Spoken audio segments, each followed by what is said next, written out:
Hello everybody, welcome to Deepthi Takis. First of all, మీ అందరికీ thank you so much అండి for the 1000 subscribers. It means a lot to us. మమ్మల్ని చాలా encourage చేస్తుంది ఇంకా new videos చేయడానికి.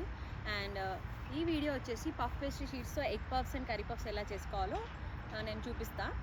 ఒక 2 years బ్యాక్ నేను ఒక షార్ట్ అప్లోడ్ చేసి ఉండే. అదే అంత డీటెయిల్డ్గా లేదు, టైమింగ్స్ గురించి కానీ అండ్ ఎంత టెంపరేచర్ మెయింటైన్ చేయాలి, ఏ brand of puff pastry sheets use చేయాలి అని చెప్పేసి చాలా కామెంట్స్ వచ్చినాయి. అందుకోసమని నేను రీసెంట్గా ఇంట్లో చేసినప్పుడు రికార్డ్ చేసి పెట్టినా అనమాట. ఆ వీడియో మీ అందరి కోసం ఇప్పుడు అప్లోడ్ చేస్తున్నా, చూడండి. సో దీనికోసం అయితే ఫస్ట్ మనం కర్రీ ప్రిపేర్ చేద్దాం.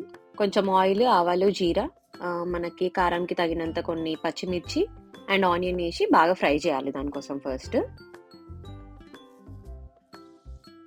ఆనియన్ బాగా ఫ్రై అయిన తర్వాత కొంచెం గ్రీన్ పీస్ వేసి బాగా ఫ్రై చేయాలి. చేసిన తర్వాత కొంచెం టొమాటో యాడ్ చేసుకుని అది కూడా బాగా మగ్గిన తర్వాత కొంచెం తగినంత కారం, ఉప్పు అండ్ ధనియా పౌడర్ అండ్ జీరా పౌడర్ ఇవన్నీ యాడ్ చేసుకొని బాగా ఫ్రై చేయాలన్నమాట.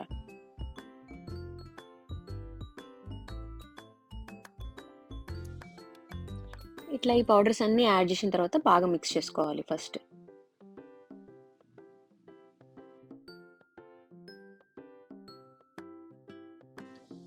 మా ప్లాన్ ఏమో కొన్ని ఎగ్ పఫ్స్ అండ్ కొన్ని పన్నీర్ పఫ్స్ చేయాలని.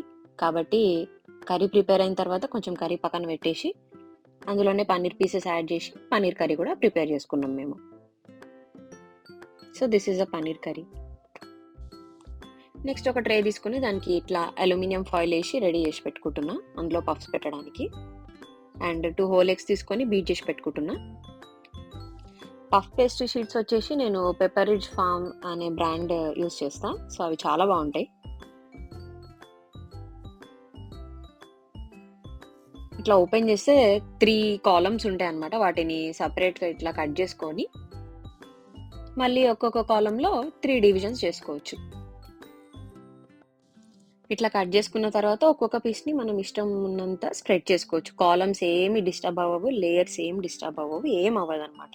ఎందుకంటే మనకి అందులో మనం కర్రీ పెట్టినప్పుడు, ఎగ్ పెట్టినప్పుడు మనకి ఎనఫ్ స్పేస్ ఉండాలి కాబట్టి ఇట్లా నేను చూపిస్తున్నట్టు మంచిగా స్ప్రెడ్ చేసుకోవచ్చు. ఇప్పుడు నేను చూపించే ప్రాసెస్ ఎగ్ పఫ్ కోసము. కింద కొంచెం కర్రీ పెట్టేసి పైన హాఫ్ చేసిన ఎగ్ పెట్టి ఆ 4 corners ఉన్నాయి కదా, ఆ 4 cornersకి లైట్గా ఇప్పుడు నేను చూపిస్తున్నట్టు కొంచెం వాటర్ అంటించుకోవాలి. ఎందుకంటే ఇప్పుడు మనం వీటిని ఫోల్డ్ చేసుకుంటాం. ఈ పిండిని ఫోల్డ్ చేసుకున్నప్పుడు స్టిక్ అవ్వడానికి బాగుంటుంది అనమాట. ఇట్లా నేను చూపిస్తున్నట్టు ఈ షేప్లో మనం ఫోల్డ్ చేసేసుకోవాలి. 4 sides మొత్తం ఫోల్డ్ చేసుకొని స్టిక్ అయిందా లేదా చూసుకోవాలి. ఎందుకంటే సరిగా స్టిక్ చేయకపోతే మనం ఓవెన్లో పెట్టిన తర్వాత అవి కర్రీ అండ్ ఎగ్ బయటకు వచ్చే ఛాన్సెస్ ఉంటాయి. సో ప్రాపర్గా స్టిక్ చేసుకోవాలి. సో ఇట్లా అన్ని స్టిక్ చేసుకున్న తర్వాత ఎగ్ వాష్ చేసుకోవాలన్నమాట. ప్రతి ఒక్క పఫ్ పైన ఎగ్ వాష్ అంటే నథింగ్ బట్ ఈ ఎగ్ బీట్ చేసుకునే ఎగ్ తీసి ఆ బ్రష్తోని మంచిగా స్ప్రెడ్ చేసుకోవాలి. ఇది చాలా ఇంపార్టెంట్ ప్రాసెస్ అనమాట బేకింగ్లో. సో ఇది ఎంత ప్రాపర్గా మనం స్ప్రెడ్ చేసుకుంటే అంత మంచిగా పఫ్స్ అనేవి పొంగుతాయి.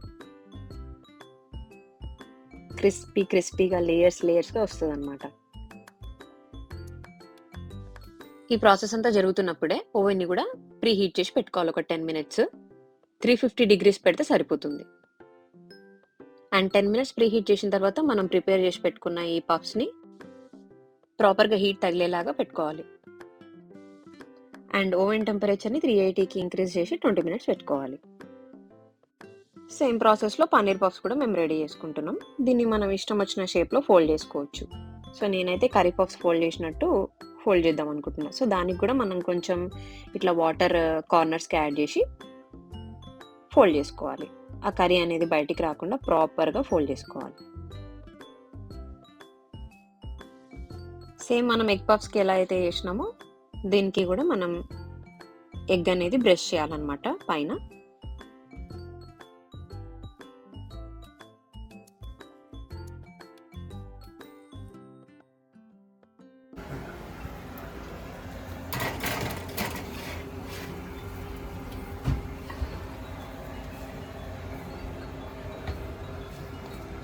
పఫ్స్ అయితే రెడీ అయిపోయినాయి. ఇప్పుడు నేను ఓపెన్ చేస్తున్నా, చూద్దాం ఎట్లా వచ్చినాయో. వావ్, చూసారా ఎంత బాగా వచ్చినాయో. ఎంత బాగా ఇట్లా క్రిస్పీగా పఫీగా సూపర్గా పొంగినాయి. అండ్ ఈ వీడియో మీ అందరికీ నచ్చినట్లయితే please like, share and subscribe to Deepthi talkies. Thank you.